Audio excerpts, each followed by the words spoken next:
Seja bem-vinda, professora. Boa tarde a você, agradeço o convite e boa tarde a todos que estão aqui nos assistindo e que tenhamos uma ótima entrevista. Extremamente importante, eu quero lembrar algumas falas que eu ouvi no último mês que eu achei extremamente interessante. De um brasileiro que praticamente mora no Japão, só vem 4 ou 5 vezes para o Brasil, um grande empresário, e também de umas outras pessoas ligadas profundamente à política. Eles me disseram o seguinte: mais importante do que o presidente da República, governador, é a escolha de deputados federais e estaduais e dos senadores. E eu comungo dessa ideia. Falando nisso, já vamos conhecer a professora Sandra Santos. Para quem não conhece, quem é a professora Sandra Santos? A professora Sandra Santos é uma paulista que está aqui em Guarulhos há mais de 28 anos. Ela se formou em Letras, Pedagogia, em Direito, pós-graduada em História, pós-graduada em Políticas Públicas e pós-graduanda em Direito Previdenciário.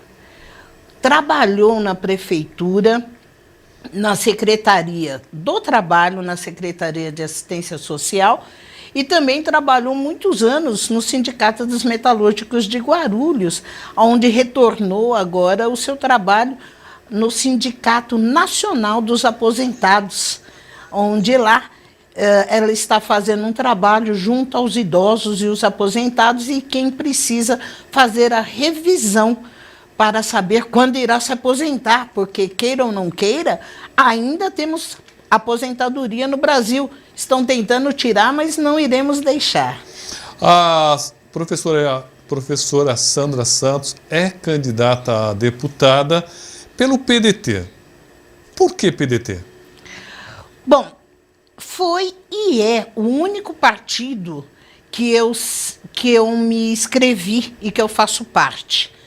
Foi porque foi a escolha que eu fiz, um partido que a sua bandeira sempre foi a educação. Não existe outro caminho, no meu ponto de vista, para a mudança, a não ser através da educação. Você obtendo a educação, os ensinamentos, isso nunca ninguém irá te tirar. Então, por isso eu escolhi o PDT. A bandeira do PDT sempre me agradou, a forma como o PDT leva e conduz a sua parte política me agrada. E por isso eu estou, desde 2005, há 17 anos, nesse partido. A senhora acredita que ainda é possível que Ciro Gomes, que é o terceiro candidato, é o terceiro colocado nas pesquisas feitas aí pelas grandes empresas, é possível acreditar numa virada ainda que ele possa chegar ao segundo turno, professora? Uma das coisas que nós nunca podemos perder é a fé. Porque ele é o terceiro colocado, porém é o único que tem um plano de governo muito bem estruturado em todos os setores do Brasil. Porque a nossa discussão não é pessoal, mas sim o que irá mudar o Brasil. É isso que nós temos que pensar e analisar. Quais são as propostas colocadas para a mudança do nosso Brasil? Hoje em dia você não pode nem sobreviver. Então nós temos que analisar o que os candidatos estão propondo para que o Brasil mude para melhor, não para pior. Pior já estamos, mas pode piorar. Mas o que há de propostas para a melhora da camada mais baixa da sociedade, porque o estado de miserabilidade ele já ultrapassou qualquer linha. Hoje você, para sobreviver, você já está numa classe média, digamos assim. Porque quem tem o que comer, dê graças a Deus. Quem não tem, tem que estar pensando realmente em quem você irá votar, para que mude a tua realidade e a minha, a de todos nós. O Ciro sempre é muito lembrado, professora, porque ele fala bem, ele é um craque nos números e na retórica. eu acredito que ele seja o melhor de todos. No entanto, o discurso dele não consegue chegar até o povo mais simples. Por que isso? Olha, o Ciro entrou muito cedo na política e ele foi realmente conduzindo a sua vida política, tendo que falar com todos um pouquinho mais, um pouquinho menos. Mas, quando se fala da classe popular, aí nós, soldados, é que temos que entrar para poder falar e transcrever as falas do Ciro. Não que ele não tenha essa habilidade, mas tem um pouco dessa dificuldade. E nós, enquanto soldados do PDT, e que temos o contato com a base, estamos aqui para realmente poder traduzir toda essa fala e as ações que o Ciro já tem preparada para fazer. O que o Brasil mais sofre nesse momento? Qual o grande problema que deve ser revertido? O resgate da dignidade. Perdemos a dignidade? Muitos brasileiros perderam a dignidade por estarem desempregados, por não terem dinheiro para comprar a sua subsistência, o seu alimento, para dar para o seu filho. Muitas pessoas estão chorando porque não conseguem dar o mínimo necessário, que é 1 litro de leite a R$10. Que é 5 quilos de açúcar, ou, desculpe-me, 5 quilos de arroz a quase R$20. Porque ou ele compra o arroz ou ele pega o dinheiro e vai pagar a passagem para procurar emprego. Esse resgate da dignidade não tem preço, porque se ele trabalhar, ele não tem que pedir nada para ninguém. Ele vai ao supermercado e compra a sua subsistência, compra o alimento para levar para a sua mesa, para a sua casa. Então falta a dignidade para os alimentos, falta dignidade para a moradia, água, luz. As pessoas não estão conseguindo sobreviver. Então isso é que está realmente matando o brasileiro, porque o dinheiro não tem valor. Ele escorre entre os dedos, entra um pouco e este pouco não tem valor para nada. Professora, a senhora fala várias línguas, a senhora tem vários cursos superiores. Isso demonstra o quanto a senhora valoriza o conhecimento, a educação, a formação. A senhora valoriza demais. No entanto, eu vejo que nós brasileiros, principalmente as crianças, elas estão passando de ano sem aprender a falar, a escrever. Aliás, até falar, estão falando cada vez mais errado o nosso português. Como reverter isso daí? Seria uma de suas lutas também, fazer com que o Estado, pelo amor de Deus, trazer 1 ou 2 faculdades estaduais aqui para a região do Alto Tietê? Veja bem, o que está ocorrendo? Em muitos lugares estão terceirizando a educação. Essa terceirização, algumas têm qualidade, outras acabam perdendo a sua qualidade. E quem sofre é na ponta, são os alunos. Então, nós temos que rever a educação desde os seus primórdios, desde o início. Quem é que tem a responsabilidade? É o Estado? Então, pegue as rédeas dessa responsabilidade, contrate professores, faça concurso com os seus professores, dê qualificação, requalificação para esses professores, faça um plano de carreira para que ele possa ter um bom emprego, para que ele seja bem remunerado, porque ser professor nos dias de hoje é um malabarismo enorme, porém, tem que ser bem remunerado, bem estruturado, um corpo pedagógico atualizado, contextualizado, porque um aluno, para ficar em sala de aula hoje em dia, se não tiver um assunto que seja interessante do convívio dele, ele não fica, ele fica corpo presente, alma ausente, e acaba realmente não aprendendo nada. Para ele, aquele é um momento sofrível. Ele não se sente pertencente em uma sala de aula, porque são assuntos que não têm nada a ver com o seu cotidiano. Então, há sim a viabilidade de mudanças na educação total, estrutural, rever não só na educação para as crianças, aproveito o ensejo, mas também na qualificação e requalificação do ensino profissionalizante, porque a nossa mão de obra está arcaica. Nós estamos aí com uma indústria 4.0, onde faltam profissionais qualificados para esta área tecnológica.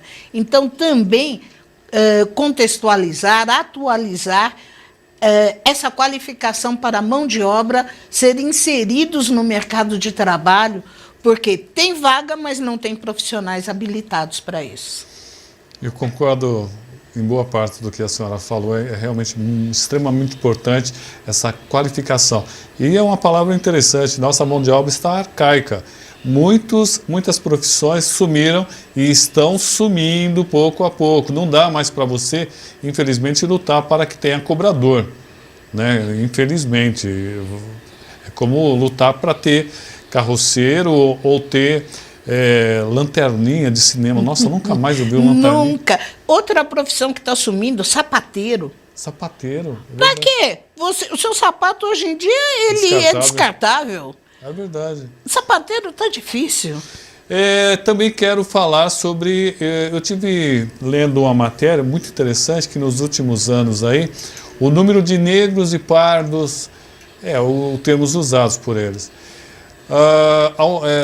passou o número de brancos nas faculdades federais, estaduais. É uma vitória importante, não, Sandra? Super importante,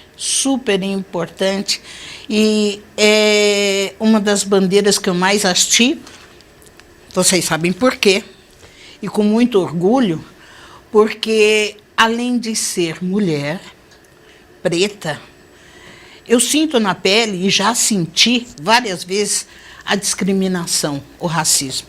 Então, a minha bandeira principal é realmente abaixo o racismo, ele em todos os setores, para que todos tenhamos realmente uma igualdade de oportunidades. Muitas pessoas são contra as cotas. Uma das coisas que foram faladas quando foi criada a cota é que iria emburrecer quem lá estava, porque seria medido por baixo. Porque as pessoas que estavam adentrando através das cotas não teriam um conhecimento muito bom para estar na faculdade. E foi feito um censo que provou justamente o contrário, Samuel. Verdade. Provou o contrário, provou que a maioria dos que vieram pelas cotas tiveram ótimas notas, concluíram cursos com excelência, e isto muito me orgulha. Então, quando nós falamos de oportunidade, e que não é mimimi, é poder adentrar numa faculdade. Eu fiz várias faculdades, mas eu trabalhei, ralei. Não quero dizer que com isso outras pessoas não possam fazer, poderão sim, mas também eu não posso fechar os meus olhos e ver que aquelas pessoas que estão nas comunidades e que não têm condições de trabalhar, porque o desemprego já passa de 12 a 13, me corrija se eu estiver errada, de 12 a 13 milhões de pessoas desempregadas, ela não possa adentrar numa faculdade para tentar mudar a sua realidade e a realidade da sua família. Se esta é a porta de entrada, eu sou a favor, sim. Porque a educação não ocupa espaço e a educação é para todos. Seja ela através de cotas, seja ele ou ela, uma pessoa branca, amarela, cor de abóbora, multicolorida, mas os negros, os pretos, é que têm a maior dificuldade de adentrar numa faculdade. Era do PDT, então PDT que número que é? 12, né? É 12. PDT é 12. 12. Sandra é 12? 12622. Então, nós estamos fazendo essas semanas aqui, trazendo a maioria dos candidatos preferencialmente de Guarulhos, mas também, lógico, abrimos portas para pessoas de outras regiões, porque nós somos democráticos aqui.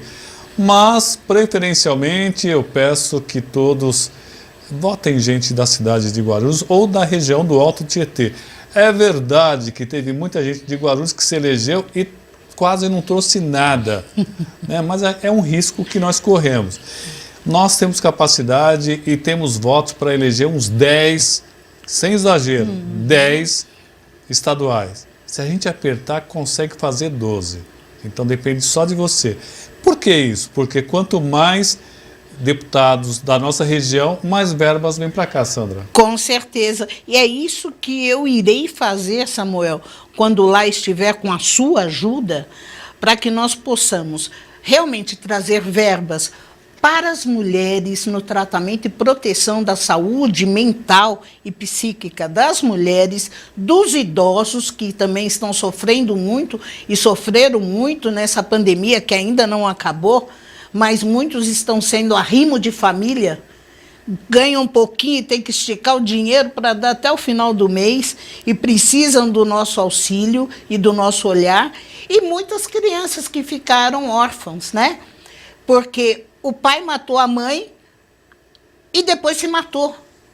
E essa criança, do dia para a noite, ficou órfã. E aí, qual o tratamento de saúde em relação a essas crianças? Quem é que está pensando nelas? Quem é que tem um programa que possa cuidar dessas crianças? Porque ela pode surtar. Então, eu penso da seguinte forma, Samuel: enquanto deputado estadual, irei trazer muitas verbas, não só para Guarulhos, como para os outros municípios. Mas o nosso município ele é grande, ele é o segundo maior do estado de São Paulo. Então, nós temos que cuidar do nosso povo, sim. E é isso que eu irei fazer. Quem quiser falar com a Sandra, como é que faz? Pode me achar no Facebook Sandra Santos, ou no Instagram Sandra Santos Gru, ou no meu telefone 11 974 09 9882. Nossa, é muito longo. Fala de novo. 11 974 98... Oh, desculpa. 11 974 09 9882. Mas não se esqueça, é 12622. Muito bem. Seu presidente é o... Meu presidente é o Ciro Gomes. Senador? Senador Aldo Rebelo. Muito bem. E a Sandra Santos?